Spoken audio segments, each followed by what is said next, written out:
बागलाण तालुक्यातील लखमापूर गावातील एका नवऱ्या मुलास दलालामार्फत लग्न झालेल्या नववधू लीना मंदाळे हिने फसवून कुटुंबियांच्या जेवणातून विष कालवून फरार झाल्याप्रकरणी अटकेत असलेल्या नववधू लीनासह तिच्या मामा व मावशीला 3 दिवस पोलीस कोठडीत ठेवण्याचे आदेश न्यायालयाने दिले आहेत। समाजात नवऱ्या मुलांना मुली मिळत नाही म्हणून एजंट मार्फत लाखो रुपये देऊन विवाह होतात, त्यात फसवणुकीचे प्रकार घडतात। पालकांनी खात्री करूनच विवाह करावेत, तसेच एजंटवर विश्वास ठेवू नये। एजंटनी फसवणुकीचे आपले उद्योग गुंडाळावेत, अन्यथा वर्षभर जामीन होऊ देणार नाही, असा सज्जड इशारा पोलीस निरीक्षक बाजीराव पवार यांनी तथाकथित एजंटना दिला आहे। गेल्या 15 दिवसापूर्वी लखमापूर येथे राहणाऱ्या एका इसमाने पोलीस स्टेशनला येऊन तक्रार दिली की त्याचे बरोबर लग्न केलेली महिला नामे लीना बालाजी मांदळे ही नवी दिल्ली येथील असून तिने गेल्या आठवड्यामध्ये त्यांच्यासोबत लग्न केलेलं होतं आणि ती त्या इसमाच्या घरी 5 दिवस राहिलेली होती।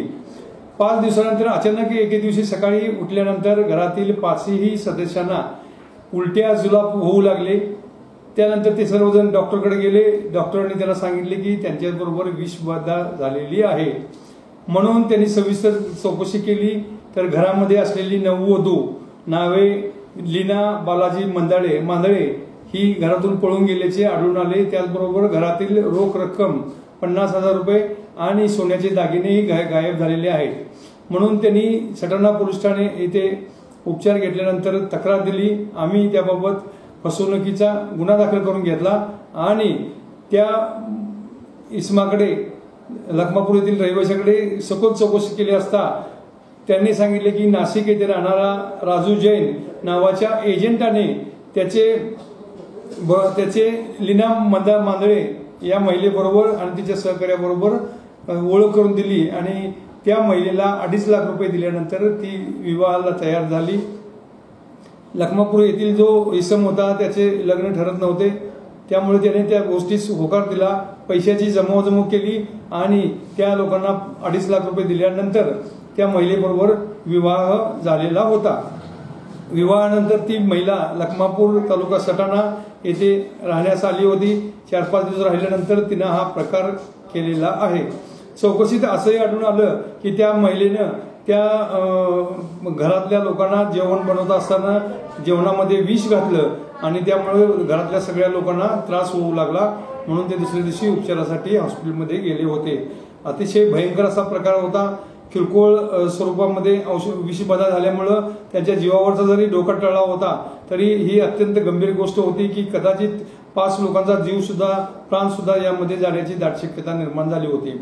म्हणून आम्ही हे सगळं मनापासून तपासाला सुरुवात केली आणि या राजू जैन याला गाठून त्याचे मार्फतीने परत या जे महिला आणि त्याच्यासोबत तिचा मावशी आणि मामा होता या तिघांशी संपर्क साधला आणि अजून एक गिरायक आहे की ज्याच्याबरोबर लग्न केल्यानंतर आपल्याला 1.5 लाख रुपये मिळतील हे त्यांना सांगितले आणि ते लोक संभाजीनगर जवळच्या रांजणगाव MIDC मधील असल्याचे निष्पन्न झालेले आहे आणि ती लोक त्याला तयार झालीत आणि त्यांनी या ठिकाणी जे घर आहे नवरदेवाचं ते व्हिडिओ दाखवण्यास सांगितलं। त्याबाबत राजू जैन यांनी व्हिडिओ कॉल केला आणि आम्ही लावलेल्या सापळ्याप्रमाणे घोटी येथील एक घर त्यांना दाखवलं आणि ते घर त्या नवरदेवाचं आहे असं सांगितल्यावरती हे 3 जण संभाजीनगर येथून ST ने नाशिकला आले आणि नाशिक येथून दुसऱ्या गाडी पकडून ते घोटी येथे आले। घोटी येथे आल्यानंतर पोलिसांनी सापलेल्या सटाणा पोलिसांनी आणि घोटी पोलिसांनी लावलेल्या सापळ्यामध्ये हे 3 जण मिळून आले। यातील जी महिला आहे लीना मांदळे हीच आमच्या सटाण्याच्या गुन्ह्यामधील असल्याचे निष्पन्न झाल्यानंतर त्या सर्वांना सटाणा पोलिसांनी इथे आणून सविस्तर चौकशी केली आणि 2 महिला आणि 1 पुरुषाला यामध्ये अटक केलेली आहे। यांची गुन्हा करण्याची पद्धत पाहता हे एखाद्या सध्या मुलींचा दर कमी असल्यामुळं मुलांचे लग्न होत नाहीत आणि शेतकरी मुलांची तर लग्न व्हायला खूप अडचणी निर्माण होतात, त्यामुळे अशापैकी एखादं गरजू गिराईक शोधायचं आणि त्याच्याशी संपर्क करायचा, त्याच्याबरोबर ठराविक रक्कम ठरवायची, 2 लाख रुपये घ्यायचे आणि मुलीचं लग्न करून द्यायचं. 4 ते 5 दिवस मुलगी त्यांच्या घरात राहते आणि घरातले सगळे किमती वस्तू, दागिने, पैसे याची पाहणी करून एका रात्रीला ती निघून गेली होती. यापूर्वी सुद्धा असा प्रकार घडलेला आहे. परंतु यामध्ये आमच्या केसमध्ये महत्वाची बाब ही की या महिलेनं यापैकी कोणाला शंका येऊ नये किंवा कोणी आपल्याला रात्रीचं जाग उठल्यानंतर पकडू नये म्हणून तिनं अन्नामध्ये विष घातलं. हे अतिशय गंभीर आहे आणि याच्यामुळं प्राण जाण्याची शक्यता वाढते. नशीब काही झाले नाही, परंतु या घटनेमुळं मला सर्व पालकांना, सर्व समाजातील जाणकार लोकांना आणि सर्व रहिवाशांना मला आग्रहाची हात जोडून विनंती करावी अशी आहे की सर्वांनी अशा प्रकारचं कुठल्या तरी एजंटामार्फत आलेलं स्थळ स्वीकारू नये. सविस्तर चौकशी करावी. काही वेळा आधार कार्ड सुद्धा बनावट असतं. या महिलेचे आधार कार्ड दिल्लीचं आहे, म्हणजे दिल्लीला सुद्धा तिनं एका माणसाला लग्न करून गंडा घातल्याचं निष्पन्न होत आहे. तर अशा प्रकारचे हे टाळण्यासाठी आता हे आपल्या जीवावरच बेततं आहे. तर हे सर्व टाळण्यासाठी आपण सर्वांनी सजग राहणं गरजेचं आहे.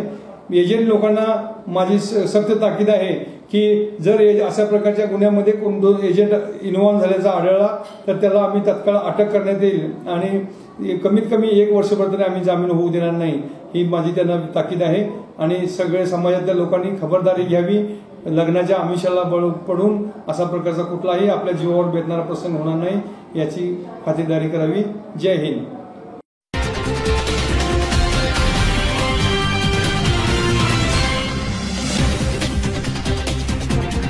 I